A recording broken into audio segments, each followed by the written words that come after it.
Imagine a world where your digital clone can be exploited, where every interaction is monetized, and privacy is a forgotten relic. Is this the future we're building with the metaverse, or something far more sinister?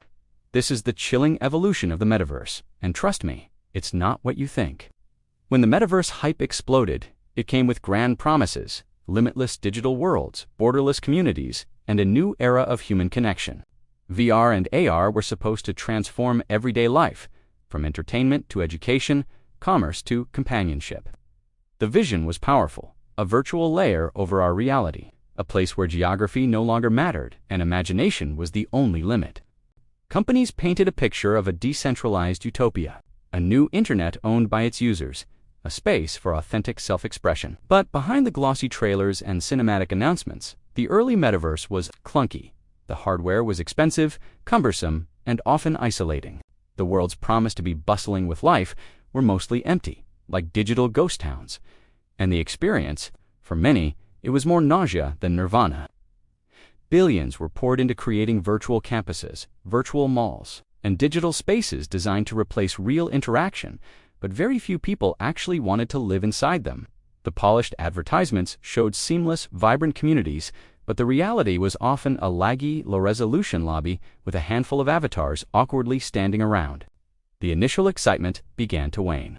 Headlines started appearing, questioning the massive investments. Metaverse failing, low user counts, quiet launch. The promised revolution felt more like a niche hobby for a small group of enthusiasts. The utopia was fading fast. It seemed the world wasn't quite ready to trade reality for a headset, and the dream of a universal metaverse began to look like a very expensive miscalculation. The initial vision of a grand, interconnected digital cosmos was fracturing into a collection of isolated, unfinished projects. The great migration to the digital frontier had stalled before it even truly began. But while users were leaving, tech companies were doubling down, because they understood something the public didn't. The real value of the metaverse was never the world, it was the data inside it. Every single gesture you make, where your eyes look, your movement patterns, every subconscious emotional response. All of it is measurable. All of it is monetizable. Suddenly, the metaverse transformed from a digital playground into the perfect laboratory for intrusive advertising, behavioral tracking, and subtle psychological nudges. The dream of connection was being replaced by the business of collection. This wasn't just about selling you virtual items, it was about building a complete psychological profile.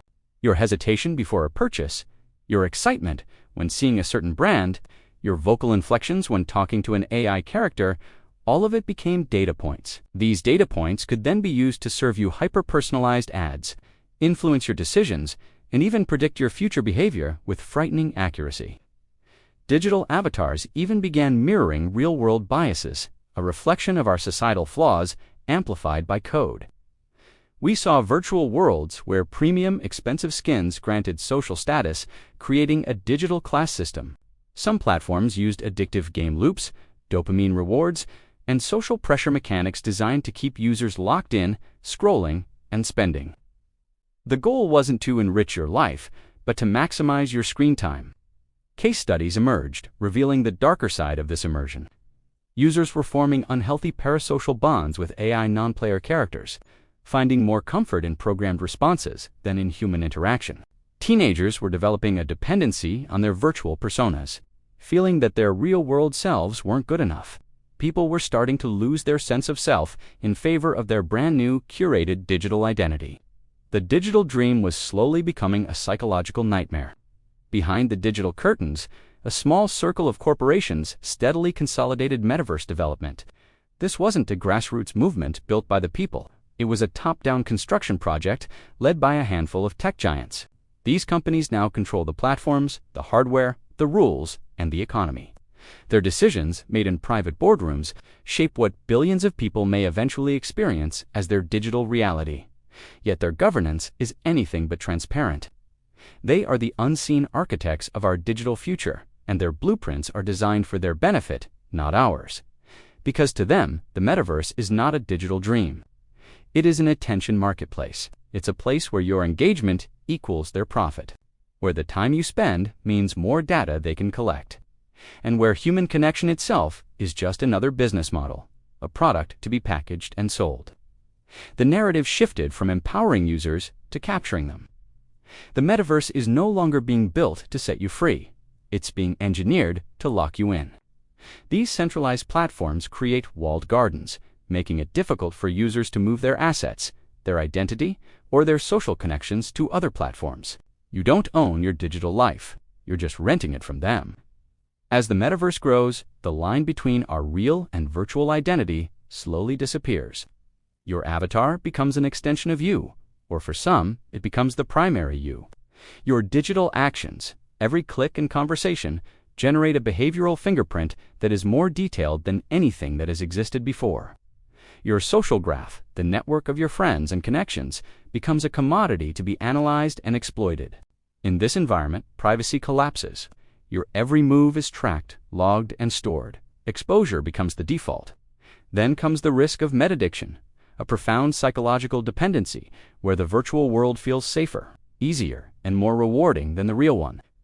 People begin spending countless hours maintaining their digital lives, curating their virtual homes, and nurturing virtual relationships, while their physical relationships and real-world responsibilities wither.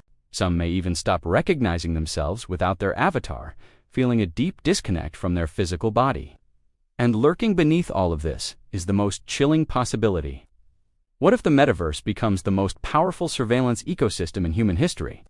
A place where corporations and possibly governments can track, influence, and predict human behavior with unprecedented accuracy. Imagine a world where your political leanings are inferred from your virtual conversations, or where your job prospects are determined by an algorithm that analyzes your avatar's confidence level. It's a social experiment on a global scale, but it could easily become a social trap. But the future is not set in stone. The story doesn't have to end this way. The metaverse can still become a tool for creation, education, expression, and genuine global connection if it is built ethically and with human well-being at its core. We need transparency from the companies building these worlds. We need regulation to protect our data, our identity, and our digital rights. And most importantly, we need to support decentralized and open-source alternatives that let users control their identity, their data, and their digital footprint. The next social frontier doesn't have to be a trap. It can be a place of incredible opportunity and creativity. But it requires our vigilance, our informed decisions, and our collective pressure to ensure that technology serves humanity, not the other way around. We have to demand better. We have to choose platforms that respect our autonomy. We must be the architects of our own digital future, not just passive consumers in someone else's. So the question remains, will the metaverse free us, or will it cage us? Only we can decide. Thanks for watching. Subscribe to ThinkSmart Media for more deep dives that help you understand the world one layer at a time.